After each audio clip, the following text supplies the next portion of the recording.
తమ తారకం బ్యానర్ కింద మా అబ్బాయి నందమూరి చైతన్య కృష్ణ హీరోగా రోషన్ బాబు రోలింగ్ స్టార్ రోషన్ బాబు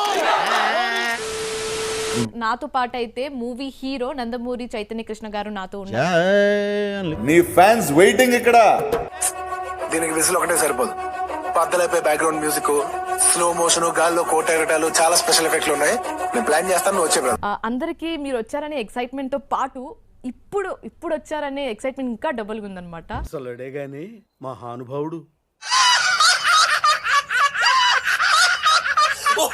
అందరికీ మీరు వచ్చారనే ఎక్సైట్మెంట్ తో పాటు ఇప్పుడు వచ్చారనే ఎక్సైట్మెంట్ ఇంకా డబుల్గా ఉందన్నమాట. వాడే ఉద్దేశంతో అన్నాడు. సో కృష్ణుడు, రాముడు, దుర్యోధనుడు, రావణాసుడు, ఇలాంటి క్యారెక్టర్స్ తీస్తా, నాలో ఉన్న క్రియేటివిటీ మొత్తం బయటికి తీస్తా, నా తడాకా చూపిస్తా. కృష్ణుడు అంటే ఇప్పుడు ఈ టైంలో అంటే మనకు షూట్ అవ్వాలి కదా, అది సార్ మీరు కామెడీ చేయకండి సార్, సీరియస్ గా మాట్లాడుతున్నారు. దీన్ని చాలా తీవ్రంగా ఖండిస్తున్నాను. అదేంటంటే అంత బీపీ వచ్చింది, పోతారేమని భయపడ్డాను. కాలేజ్ డిసప్పాయింట్ అయ్యావా? సర్లేండి, ఎమోషన్లు ఎక్కువ మాట్లాడారు. జాగ్రత్త. మందు వేసుకుని తాగేసి పొడకటం కానీ ఇలా ఏమీ చేయలే. మమ్మల్ని పాస్ చేయాలి సార్, పాస్ అయితే చెయ్యాలి. అంటే ఇన్ని ఇయర్స్ తర్వాత మీరు రావడం అంటే నార్మల్ విషయం అయితే. ఇప్పుడు వచ్చాను కాదన్నయ్య, బుల్లెట్ దిగిందా లేదా?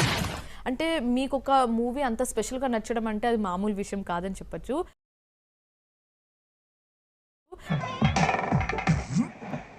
మన ఫ్యామిలీ ఏంటంటే మాస్ కొంచెం ఇది కదా, టచ్ ఉంది కదా బాగా. అవునా, నిజమా? అప్పుడున్న సినిమాస్ ఇప్పుడు వస్తున్న సినిమాస్ కి ఒక్క డిఫరెంట్ ఏంటి అని అడిగితే ఏం చెప్తారు? Good question, you are a good question. Next fight ఉండే, ఓకే. ఇప్పుడు కత్తులు గిత్తులు లేవు, హ్యాండ్ ఫైట్స్ అంతా. డిషుమ్ ఫైట్ ఉండే, ఓకే. ఇప్పుడు కత్తులు గిత్తులు లేవు, హ్యాండ్ ఫైట్స్ అంతా. డిషుమ్ సస్పెన్స్ మనం ఎక్కువ మాట్లాడకూడదు. ఓకే ఓకే, అన్ని సస్పెన్స్ గా పెట్టేస్తారు అంతే, మీరు. మరి తప్పదు. ఓకే. రోగిష్టి వాడు ఎలా ఉంటాడు? వీడిని రోలింగ్ స్టార్ అంటారు ఏమిటి గురుగారు? ఒరే చారీ, నువ్వు